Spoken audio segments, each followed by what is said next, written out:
All right, welcome back. We are on week 17 of the Enneagram Entrepreneur Interviews, and today I have a really special guest. I am so appreciative. Saki Stammer is joining me. We are going to talk about the female type 5, as I like to say, the unicorn, and Saki was prepared. I love it. So Saki identifies as a type 5. And what is unique about this episode is she has a brilliant career. And we're not going to focus so much on entrepreneurship today, although, as I said in the caption, entrepreneurship really is just making something out of nothing. It doesn't necessarily pertain to owning your own business, although that's been kind of a thread through these episodes. But today we're really going to talk about the female type 5, leading with that. We're going to talk about Saki's amazing career, being a mom of 2 little ones. We'll talk some about being an Asian American during these crazy times, and just have a great conversation. So welcome, Saki. Hi, Whitney. Thank you so much for having me here. Oh yeah, I'm thrilled. And so what I'd love for you to do is just kind of introduce yourself, and what have you been up to? Tell me all about it.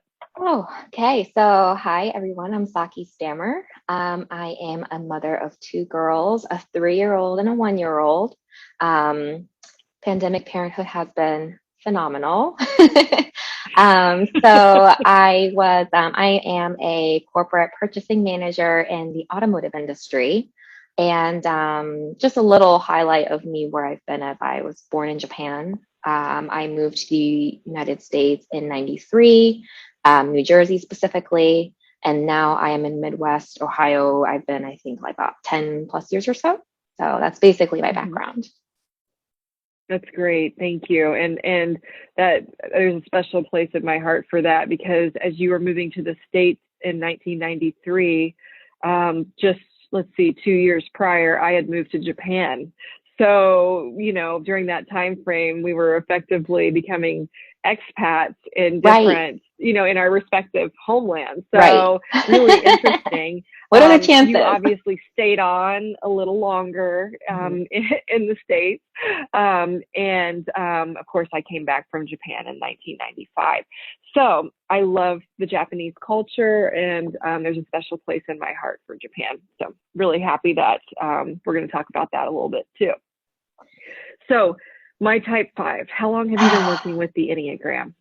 So really, it's really only been about 5 months or so. And my journey really was enlightened by you and joining your circle with the laws class. And from then, as a type 5, of course, I just literally investigated everything there is to know about the Enneagram in general, type 5s, strengths, weaknesses, relationship, all of that. So it's only been about 5 months, but truly has resonated with me and really opened up my eyes about why I am the way I am, why my strengths are there, why my weaknesses are there. So the big one for me was the hoarder of energy, time, and space. So I'm very much I like my boundaries. And if those boundaries of energy or time or space is broken, it's very overwhelming for me. And I know one of the reasons that you had said about being a unicorn is I'm definitely a withdrawal type, definitely an introvert. I have JOMO instead of FOMO, which is joy of missing out rather than fear of missing out. But yeah. JOMO, the 5 JOMO. slogan. So I love that. Yeah, so it's been enlightening to see all of that and more, especially in my personal or my in my career, or as a mom too, how all of that plays. And there is, and I've it's very nice to feel not so alone, that there is a type for me. So that's been wonderful. That's great. And so one of the things I love is when people identify as a type 5, I never question it, because I know that means you have researched the hell out of it and you have Oh, yeah. confirmed and verified and checked every corner and overturned every rock to make sure that this is what you are. So I Absolutely. love that you shared that. No, having said that, we kind of talked about this a little bit before going on to the recording, but coming on as a 5 to an interview like this, a recorded interview, 5s are not going to show up unless they feel comfortable knowing what they're talking about, at least not vocally say something, not necessarily not show up, but they're not going to come out and really talk about things unless they feel comfortable with it and feel comfortable with the knowledge. So, before we got on this interview, how are you feeling? So, and also one of the reasons why I am very blessed to have been given this opportunity is you create that safe space. So I think as a type 5, that Thank you. safe space is really important. And so that was really the trigger of this. So to your question about how are you doing? It's been a journey for what is it now? Over a year and 2 months of this pandemic. So a lot has changed in the past year. So my younger one was born March of 2020, literally right when the world was shutting down. And what day? it was March 9th of 2020. Oh my God. Okay. Okay. Wow. Yeah. So that I remember being in the Yeah. hospital and my husband was actually allowed then. So I think it was maybe 2 days after my daughter was born that the hospital started restricting everything. So from there, it was the unknown of leaving the house, the unknown of, my older daughter's childcare was shut down. My family couldn't visit. And so that was 3 months of maternity leave that was really not a maternal leave that I had anticipated, because as a 5, I looked into, I'm going to do all this. I'm going to do this class on these days. And I'm going to, sharpen my skills that will benefit me in my career and enjoy my time with my girl. But with 2 kids at home and my husband not being able to work from home, that was just thrown out of the loop. And as a 5, when that surprise comes into play, it is just overwhelming. Well, sure. And like you said earlier, there's a finite amount of energy. And of course, we all can relate to that. But the 5 is very specific.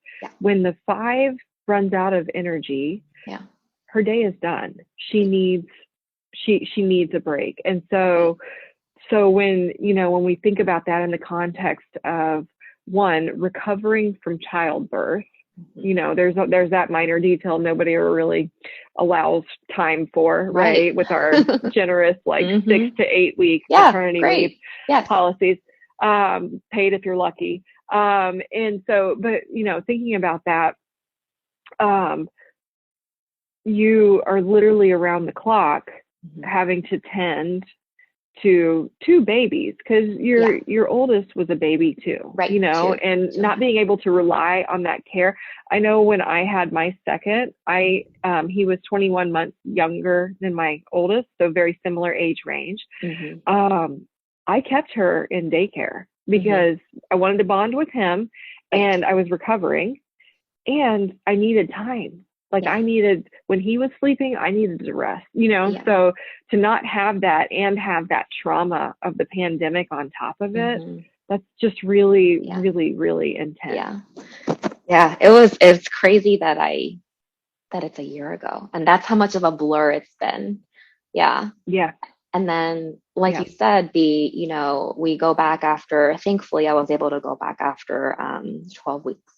And even going back, it was, and I remember this comment. So before I went back, I was talking to one of my bosses, and I said, "Oh, how's everybody doing? Everyone's working from home. How's everything doing? How are parents doing?" And being in the automotive industry, it's very male dominant. And I specifically remember thinking, I think everyone's okay, because the cries and the situations that women were going through were really not resonating with the industry. And those voices weren't being heard because there are no Yeah. voices. And so Yeah. when I went back, so being in the industry for, 10 years or so and going, and I'm thinking, Mm-hmm. I have to keep up. I have to keep up. And even if daycare shut down, even if I'm Yeah. nursing, even if, and that was exhausting. And that was from June until December. And Mm-hmm. then January is when I joined your group. And that was just a pivotal moment for me because mentally I tell myself, and your body keeps up with you, but your body lets you know Yeah. and says, Yeah. you're done. You're done.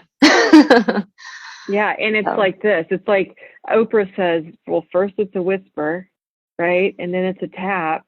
And then you get hit over the head with a 2x4. oh yeah. And right. And Yeah. then it's so and the 2x4 could be anything, it could Mm-hmm. be illness, it could be mental Yep. illness, it could be, a disaster. Whatever it is, eventually, if you need to stop, Yep. you will stop. Yep.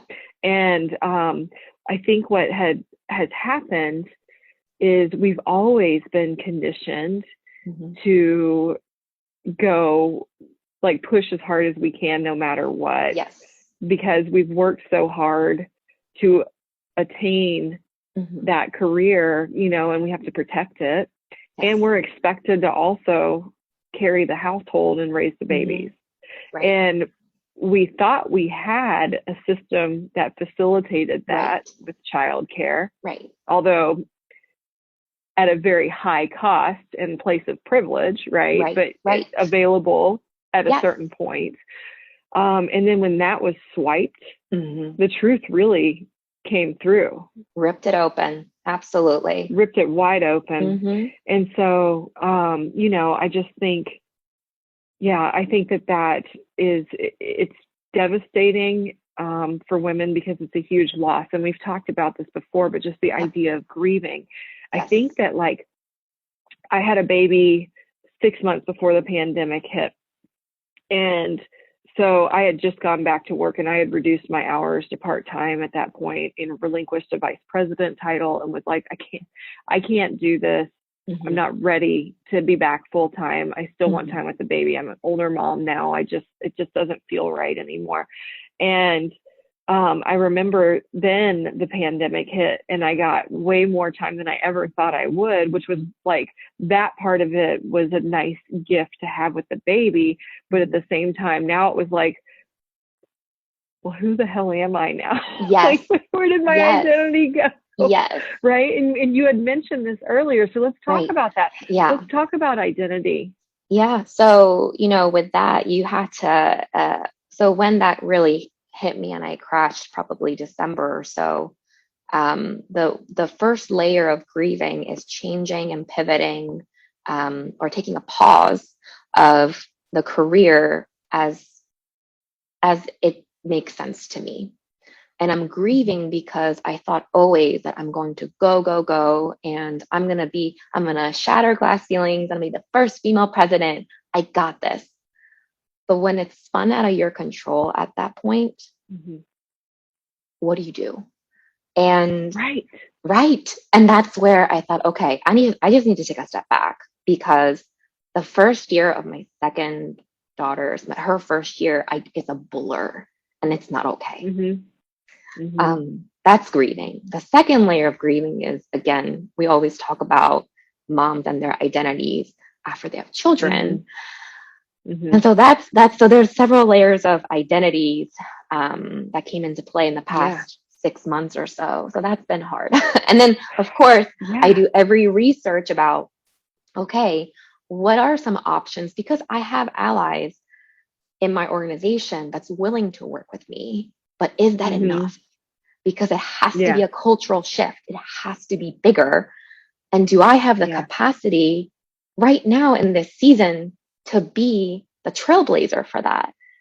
And why hold myself to that? Yes. Burnout. Yeah. So burnout. Yeah. Boom. There it is. Yes. Right. It's like we have nothing left to give at this point in time. Right. And to me, it's like the divine way that we're being taught to how to receive, Yes. because women aren't often taught how to receive, Yes. right? Yes. We're taught to give, and give, and then when we're done giving, give some more. And so this is a season where we've had to condition ourselves to lift each other up. Yep. And receive when we're in a season that we need to receive. Yes. And hopefully as we do that, we're learning how to reshuffle this system that is obviously not really in service of a healthy culture or of a healthy way of living for women and men, because, our boys grow up to be men. A lot of the men are fathers. And so like, we're siloing responsibilities where we shouldn't be. Mm-hmm. And not only like within like parenting, if we're married or with a spouse, but also like within community. Right. Like I know, I can't tell you how many women came to my aid when the pandemic first hit. I was in bad postpartum depression.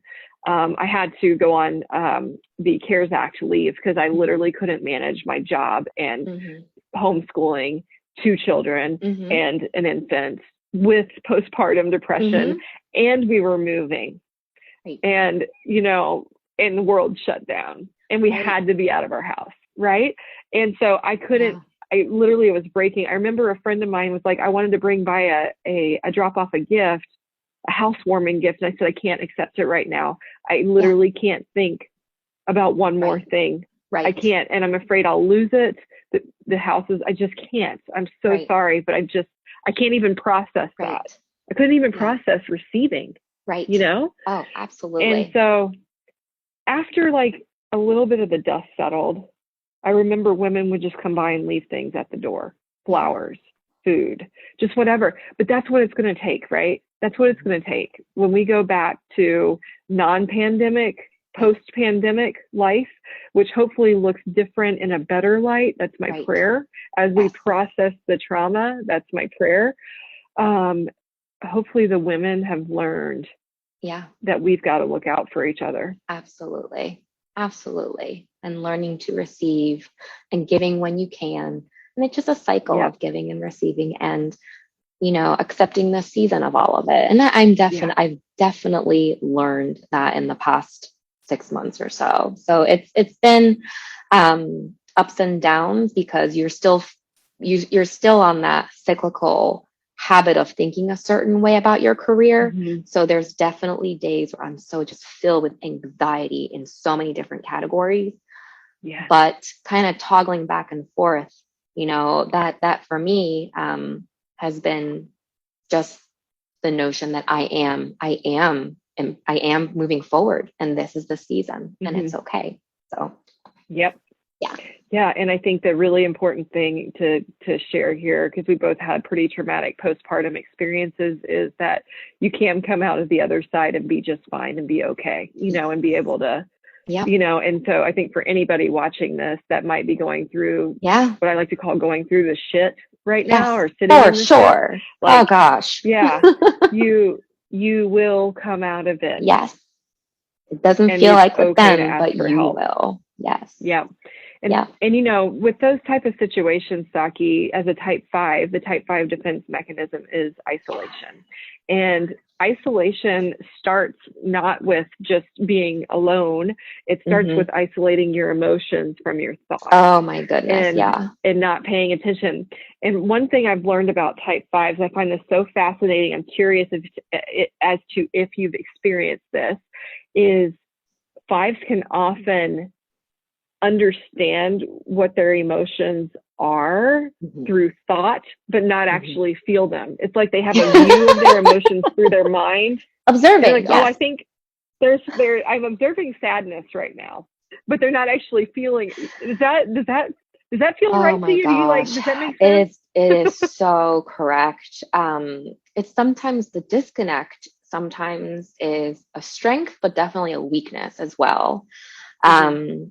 Strength as in by disconnecting something that I don't want to feel, I've been able to not feel, but just accept it as like a like a thing, maybe even, and just watch it. Mm-hmm. So I've been able to Yeah. do that. So that is a pro, is like in my career as I deal with a lot of negotiation, poker face, right? And just Oh, I separate bet. any type of Yeah. emotion.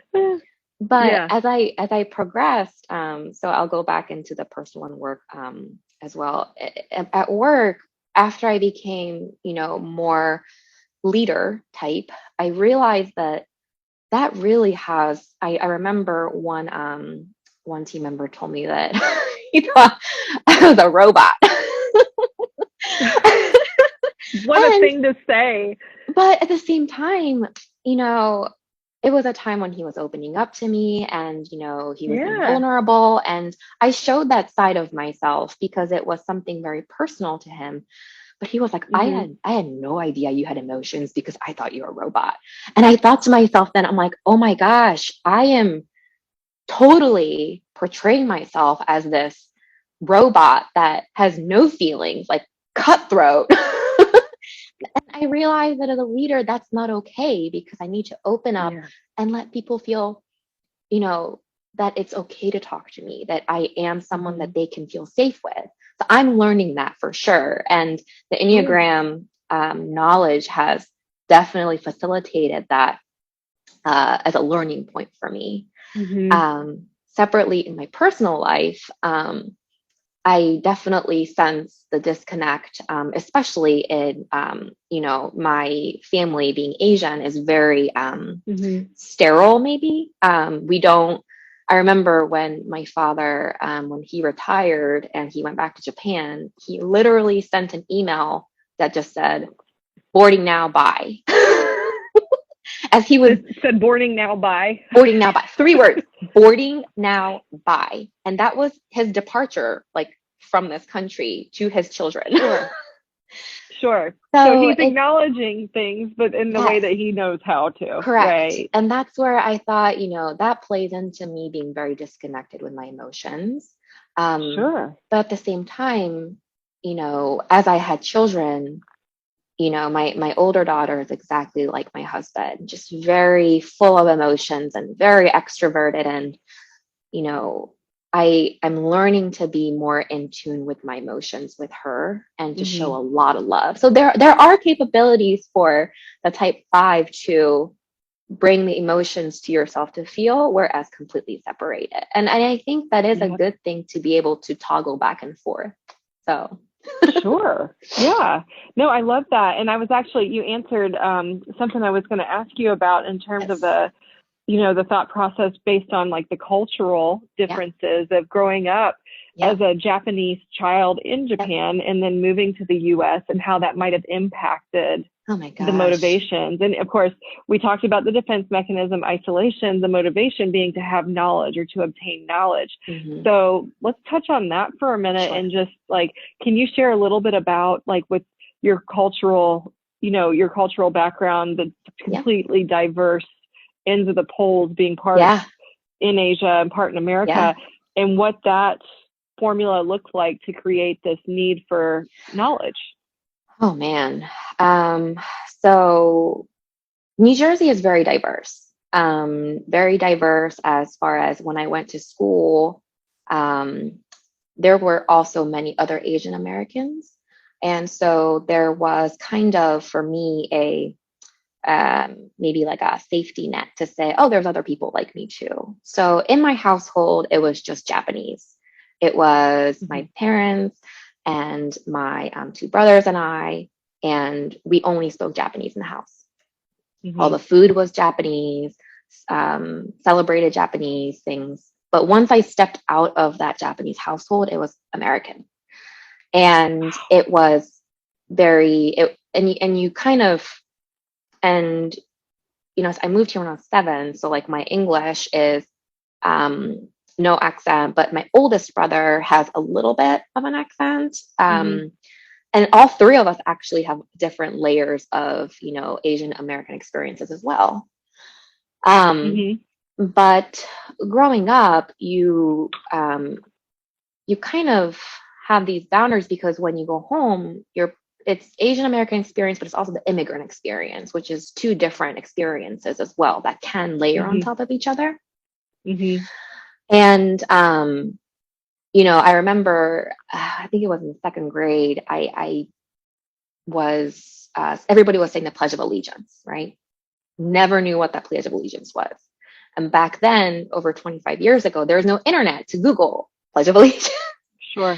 So I Sure. remember I had like a friend write it down for me so I can read it and memorize it, because all the students somehow knew all the words, but I didn't.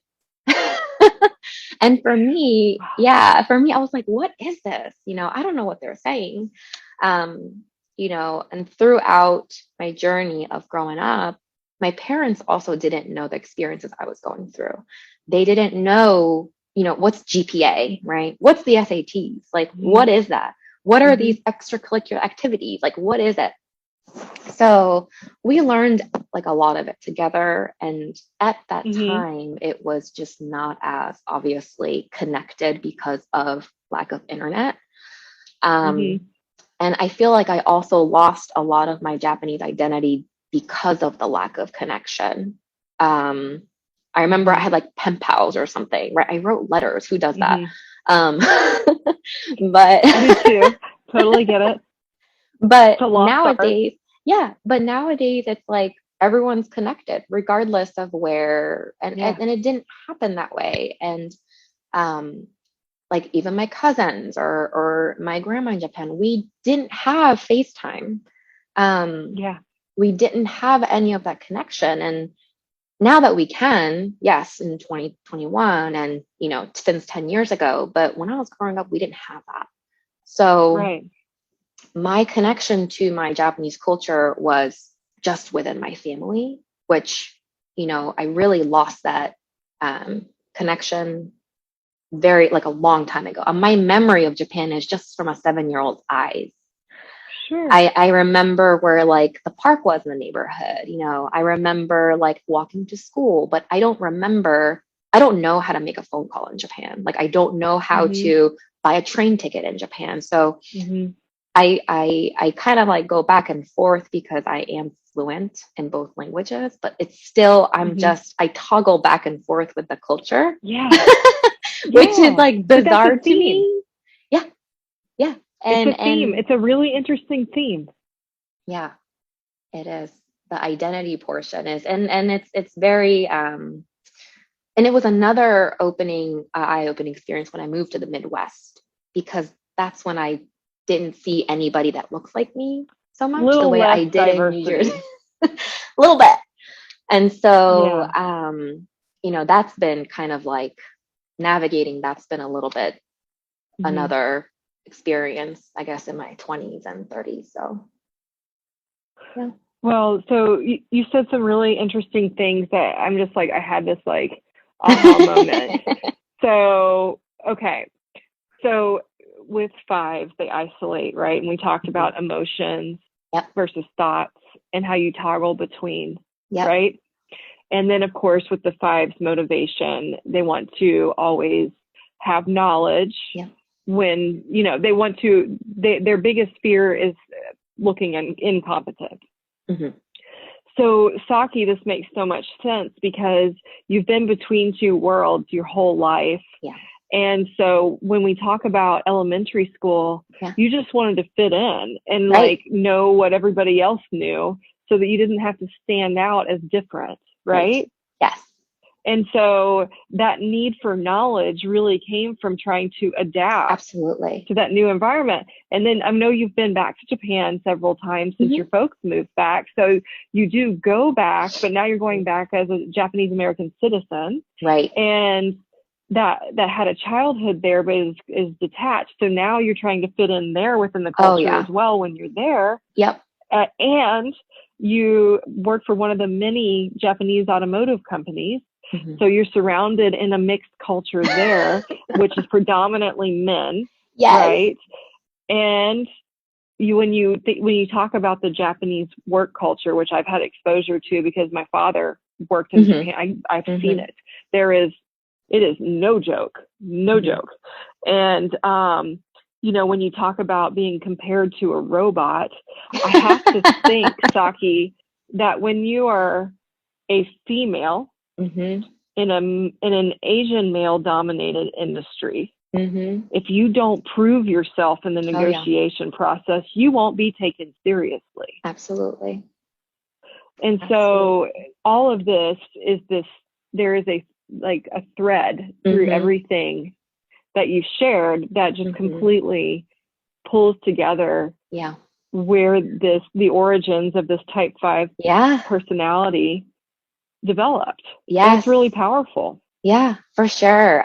You definitely summarized that exactly. But one point that you had made when I go back to Japan, which is funny, is when I go back to Japan, or even in my company, I am not Japanese enough, right? So I'm always outcasted. I remember I went back to Japan probably, I don't know, when I was like in 5th grade or something.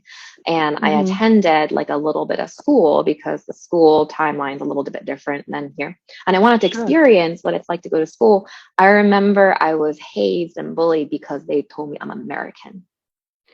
But then I come back here and it's like, oh, you're Asian. So it's like, and growing up and when you're young, you don't fit in anywhere. And that's the immigrant plus Asian American experience that I think one of the things as a type 5 is you tend to withdraw and you're a loner. That definitely has contributed to that because I don't see myself in a lot of people. So then I just withdraw. So yeah, it makes a lot of sense. Yeah. And I have all of the compassion in the world for you to trying to navigate that, I think you've done a great job. So, all right. So let's see here. Where are we in the question? So we've talked a bit about the core motivation coming into play. Let's talk for a minute, before we shift back to the Enneagram. I think this is such an important thing to touch on. So I want to make sure that we talk about it. And that is when you talk about the immigrant experience and the toggle between, your origin versus your home now, post move. Welcome to 2021, a year after the pandemic. Yes. Right. And well, still during the pandemic, really. But there's been a lot of hate and racism toward Asians and Asian Americans. And, I would love to hear your perspective on this to the ability that you're comfortable sharing. Yeah, absolutely. Again, 2021. I always thought that by the time that I was a parent, I wouldn't have to worry about it, right? And 2021, we do. And I'm gonna pause in advance if I get emotional here. So okay, take the time you need. Yeah. So I will say the first thing that happened to me, in light of the events, like you say, 2020, 2021 was, it brought back a lot of memory of that I didn't want to remember. So I think my first experience of racism was when I was 8. And one of the girls in the neighborhood told me to go back where I came from, you Japanese girl. And when you're 8, you don't know. Like, what does that even mean? Like, why are you telling me this? Yeah. And then from there, you go through, everything you hear about, from go back to your country, all the name calling, and you learn to just navigate as much as you can without addressing it, unfortunately. Because if you address it, it's going to either facilitate more to you, or you're going to get some sort of pushback like, oh, you're being too sensitive. And you don't want to stir up the room. So if you just ignore it, maybe it's not real. So, you experience all of that through, not just through your some stranger. It's through your friends and family and teachers and guidance counselors and your community. And these racism is a very broad spectrum, right? It could be just in Sure. your face physical harm to microaggressions that you hear and you're Yeah. like, that didn't sound right.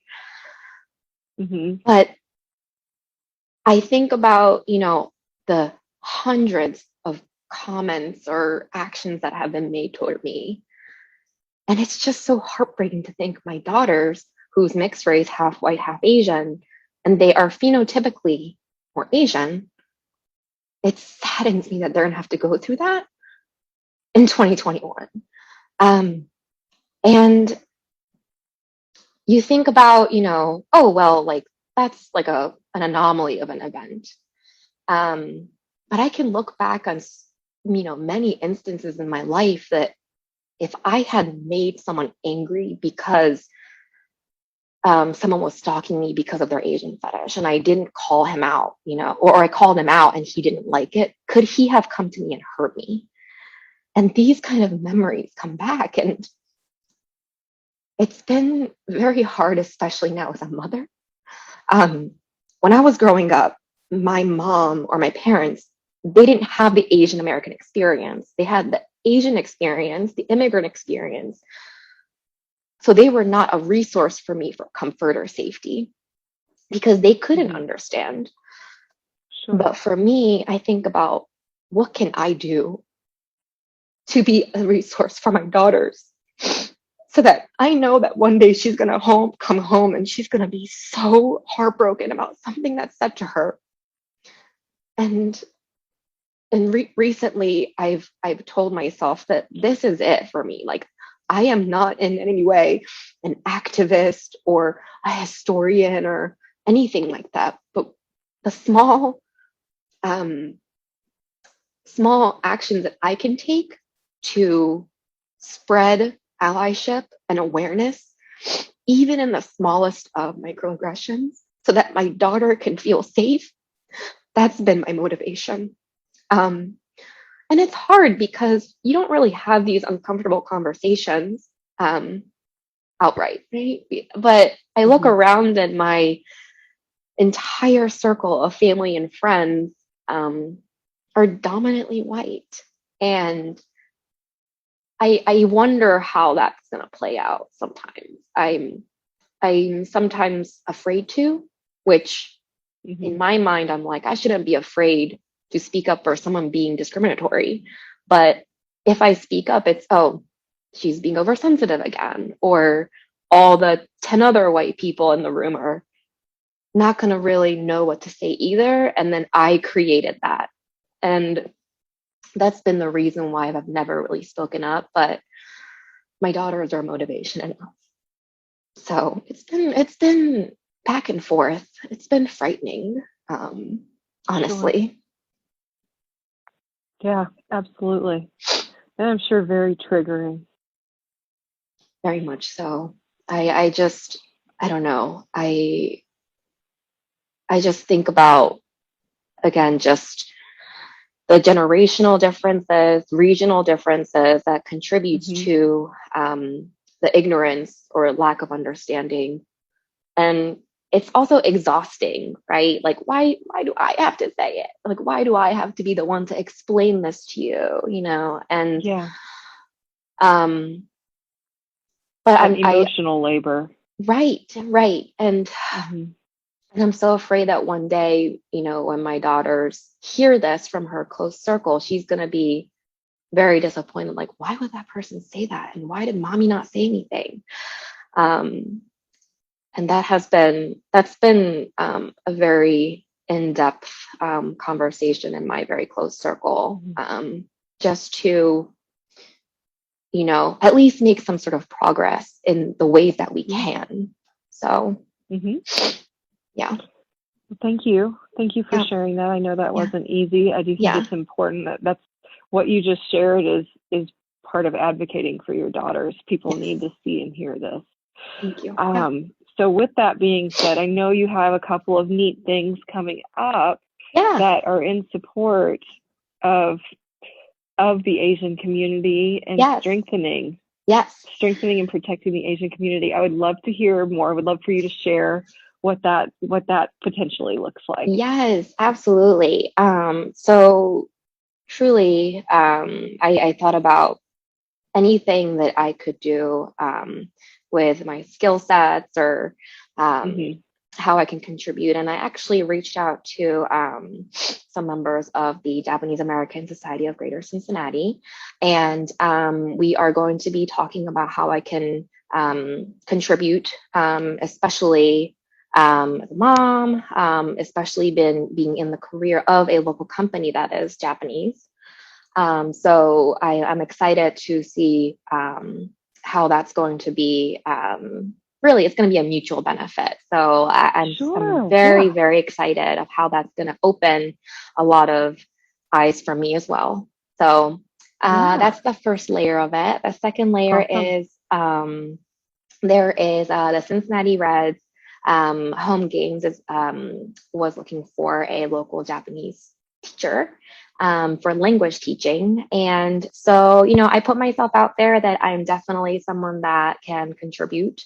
I would love to share just, the culture, language, but also expose my daughter because I don't speak Japanese to her, but I kind of want her to see like, look, this is something that we can do, spread the knowledge that mommy has, and just be part of the community. So I think that's an amazing thing that they're doing. So I'm going to be talking to them very soon about it. Well, that is really cool. I think it's great. And, taking all of these steps creates a beautiful network, and opportunities are abundant when we just put ourselves out there. So good for you, Miss 5. I know. For putting yourself out there. Yeah, and it's definitely hard. Backing you 1,000,000%.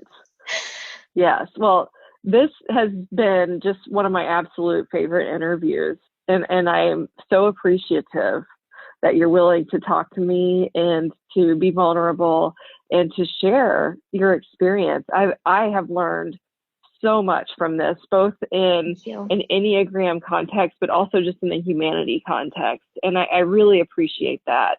So thank you so much, Saki Stammer, for joining me. Where can people find you if they wanted to contact you or just follow along on your journey? Sure. So my Instagram, Saki Stammer, that is available to follow. I'm also on LinkedIn as well under Saki Stammer. So reach out to me. As long as the time and space, energy is in my boundaries. We are with a 5 friend, so respect boundaries. So I'm an open book in that sense too. So again, thank you so much for this opportunity, and thank you for creating that safe space. So I appreciate it. Thank you for that. And all right, everybody. Well, we will see you at the next interview. Great. Thank you.